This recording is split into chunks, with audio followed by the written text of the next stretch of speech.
Good morning, all the students of class 5. Today I will start unit number 7, that is force and machine. So open your book and turn to page number 62. Today our first topic is inertia. बेटा कभी आप लोगों ने सोचा कि आप लोग चलते हो फिरते हो, क्या ये सब खुद ब खुद हो जाता है?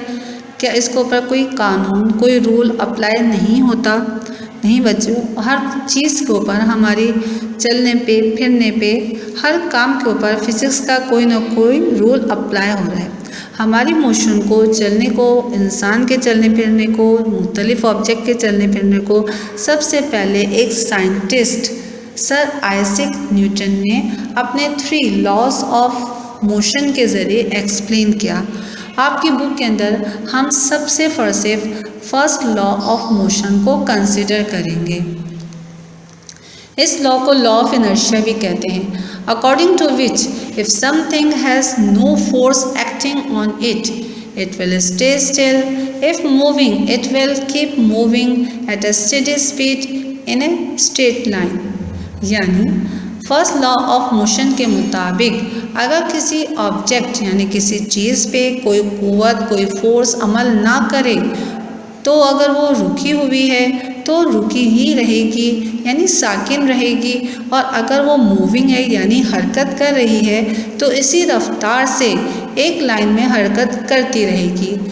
अपने इर्द गिर्द के माहौल में देखें बच्चों, तो इर्द गिर्द की चीज़ों पे बहुत सारी फोर्सेस एक्ट कर रही होती हैं। फॉर एग्जांपल ज़मीन पे मौजूद हर चीज़ पे फोर्स ऑफ ग्रेविटी एक्ट करती है, अमल करती है। इसके अलावा हर हरकत करती हुई ऑब्जेक्ट पर फ्रिक्शन यानी रगड़ की कुव्वत एक्ट करती है जो इसकी रफ्तार को कम करने की वजह है। बाज़ औक़ात ऐसा भी होता है कि एक ऑब्जेक्ट को एक्ट करने वाली मुख्तलिफ फोर्सेस एक दूसरे को कैंसिल कर देती हैं।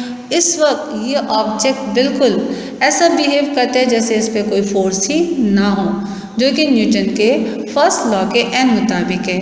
न्यूटन के फर्स्ट लॉ को समझने के लिए एक ऐसे स्पेस शिप का तस्वर करें जो स्पेस में हरकत कर रहा है और इस पर ग्रेविटी की कोई फोर्स अमल एक्ट नहीं कर रही। स्पेस शिप में कोई इंजन भी नहीं है जो इसको पुश करे और ना ही स्पेस में फ्रिक्शन और कोई दूसरी फोर्स है जो इसकी रफ्तार को कम कर सके। इसीलिए ये स्पेसशिप मुसलसल हरकत करता रहेगा और इसकी स्पीड भी सेम रहेगी और डायरेक्शन भी चेंज नहीं होगी। स्पेसशिप की वो प्रॉपर्टी जो इसको सेम डायरेक्शन में सेम स्पीड में मूव रखती है इनर्शिया कहलाती है। Now consider other type of force that is gravitational force. Gravity वो फोर्स है जिसकी वजह से ज़मीन पे मौजूद हर चीज़ नीचे की जानिब गिरती है। एक स्प्रिंग बैलेंस के एंड पे एक ऑब्जेक्ट को लटकाइए, किसी भी चीज़ को एक स्प्रिंग के ऊपर लटका दीजिए जिसके साथ एक स्केल लगा हुआ हो। स्केल की मदद से आप वो फोर्स, आप वो कुव्वत मालूम कर सकते हो जिसके तहत ज़मीन पर ऑब्जेक्ट को नीचे की तरफ से पुल किया जा रहा है, और इस पुल को ग्रेविटेशनल फोर्स कहते हैं। ये ग्रेविटेशनल फोर्स इतनी ताकत रखती है कि तमाम ऑब्जेक्ट को ज़मीन पे जमा कर रखती है। Now our next topic is mass. किसी भी ऑब्जेक्ट का मास इसमें मौजूद क्वांटिटी ऑफ मैटर को कहते हैं। मास को ग्राम्स और किलोग्राम्स में मेजर किया जाता है, नापा जाता है।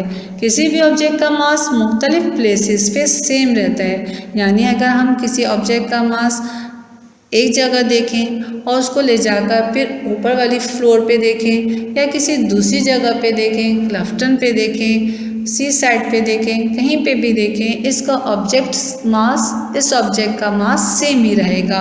Late consider the term weight. Earth की ग्रेविटेशनल फोर्स का दूसरा नाम वेट है। वेट एक फोर्स है जिसको न्यूटन में मेजर किया जाता है, नापा जाता है। किसी भी ऑब्जेक्ट का वेट मालूम करने के लिए स्प्रिंग बैलेंस को यूज़ करते हैं। ज़मीन पे मौजूद 1 kg मैटर का वेट 10 न्यूटन के बराबर होता है। मुख्तलिफ प्लेसेस पे वेट की वैल्यूज़ डिफरेंट हो सकती हैं। मून पे किसी ऑब्जेक्ट का मास का वेट ज़मीन से मुख्तलिफ हो सकता है।